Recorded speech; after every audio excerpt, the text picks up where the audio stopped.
শ্রমিকদের উপর নির্যাতন বন্ধ সহ বিভিন্ন দাবিতে কর্মবিরতি পালন করেছে কুয়েতের দুটি প্রতিষ্ঠানের প্রায় 15,000 কর্মী। ওয়েল আল নসিফ এবং ফজর আল খালিজ নামে পরিচ্ছন্নতাকারী প্রতিষ্ঠান দুটির এসব কর্মীদের অধিকাংশই বাংলাদেশি। তাদের অভিযোগ, ওয়ার্ক পারমিট পুনর্নবায়নের কথা বলে শ্রমিকদের কাছ থেকে বাড়তি অর্থ আদায় করছে প্রতিষ্ঠানগুলো।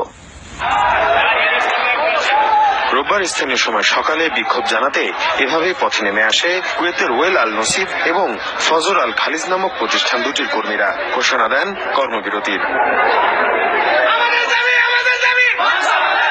এই পরিচ্ছন্নতাকারী প্রতিষ্ঠান দুটিতে কাজ করেন প্রায় 15,000 কর্মী, যাদের অধিকাংশই বাংলাদেশি। শ্রমিকদের অভিযোগ, দীর্ঘদিন ধরেই নির্যাতনের শিকার তারা। ওয়ার্ক পারমিট কিংবা আকামা পুনর্নবায়নের নামে নেওয়া হচ্ছে অর্থ, যা সম্পূর্ণ অবৈধ। এমনকি ছুটি পাওয়া কিংবা কর্মঘণ্টা পরিবর্তন করতে গেলেও দায়িত্বরত ব্যক্তিকে দিতে হয় ঘুষ।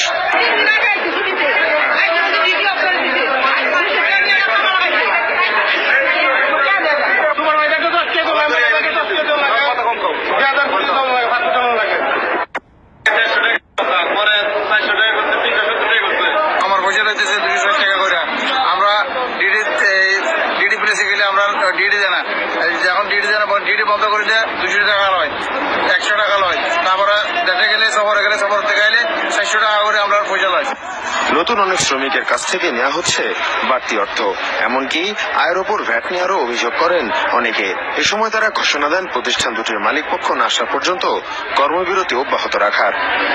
অফিসে চলে গেলে অফিসের ফরেজ থেকে শুরু করে কর্মকর্তা যারা আছে সবাই টাকা পিছনে করে রাত থেকে স্টক করছি।